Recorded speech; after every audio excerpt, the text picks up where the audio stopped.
Now, we've probably all looked at lots of stars, and it turns out that three major ways we look at stars highlight three basic modes of mind function. The first way to look at a star and to understand mind is like looking at the North Star. Now, let me ask you, do you know how to find the North Star? Have you ever gone out on a dark night to see if you can find it? How do you find that star? All right, now, what was it like when you tried to remember that? You may remember that first we have to find the Big Dipper, and then we use two stars in that constellation to help us find the North Star. Now, what part of your mind did you use to find that star? What was that like? How many North Stars are there? And do you know that the word disaster comes from the idea of a bad or a wrong star?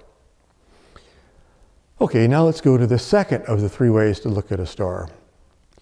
Do you remember the words to the song, Twinkle, Twinkle, Little Star? Now, would you sing it right now?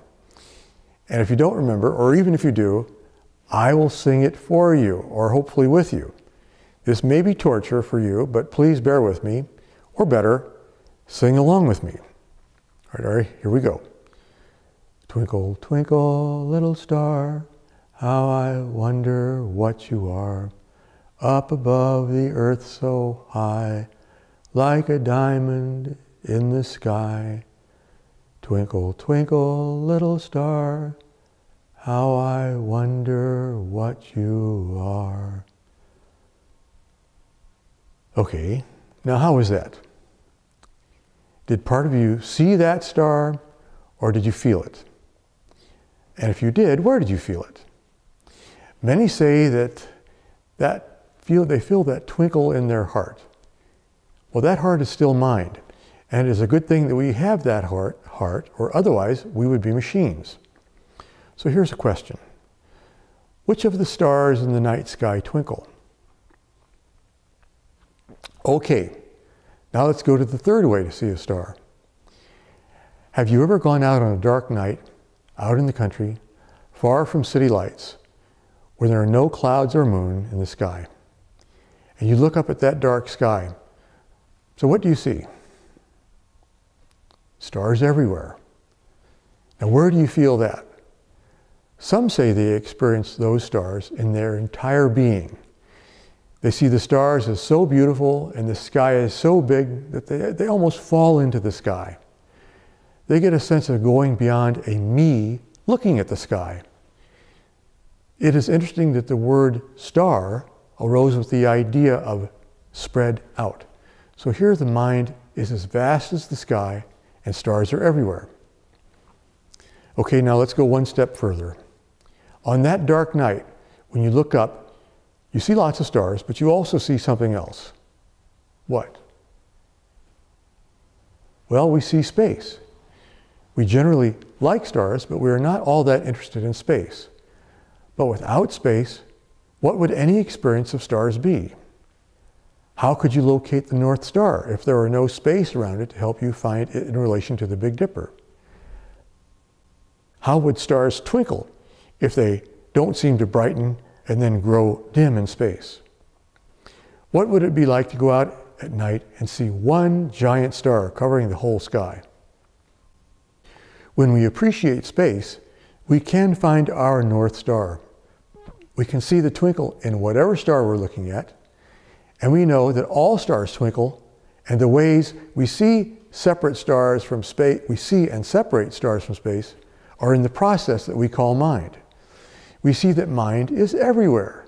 Heart is everywhere. Light is everywhere. And all of those are just different ways of being in space.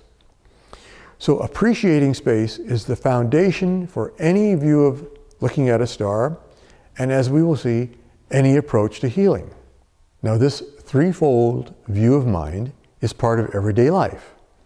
Examples are endless. I like T.S. Eliot's poem, The Three Names of a Cat. He says that every cat has three names: the official name, the love name, and the name only the cat knows. You can also see these modes of mind when you look into the eyes of children as they grow up. When you look into the eyes of an infant, you see the vast open space in its dark sky mind and nebulous gassy stars of meaning swirling as yet unformed clouds of light. You can feel that vastness in yourself as well. As the child grows older, you can see stars forming in their mind and heart on the basis of their interactions with others in their life, day by day. It's magic. If things are happy, we get lots of twinkles in them and in us when we look in their eyes. And then as they grow older still, while these two previous star experiences are still there, you're more likely to see particular stars conjuring reasons to ask why that person needs to borrow the car. In adult life, North Star mind fits well in business and science.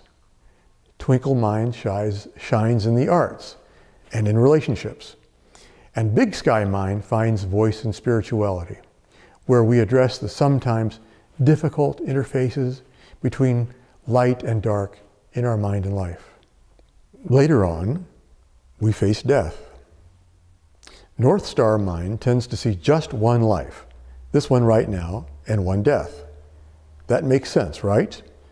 Twinkle mind sees many lives and deaths and sees how all those are related. We don't need to make sense of that. We just feel it. And then Dark Sky mind knows that all concepts about life and death are just our mind yapping away. Our mind processes all experience in one or more of these three fundamental modes. Fortunately, we all have access to these three modalities of mind. Because we experience life on these three levels every day, knowing how to work in these three ways is essential to all healing. I would like to address further implications of this three-star view of mind in later presentations. But for now, let's look at how this view can help us join outer and inner healing to find true health.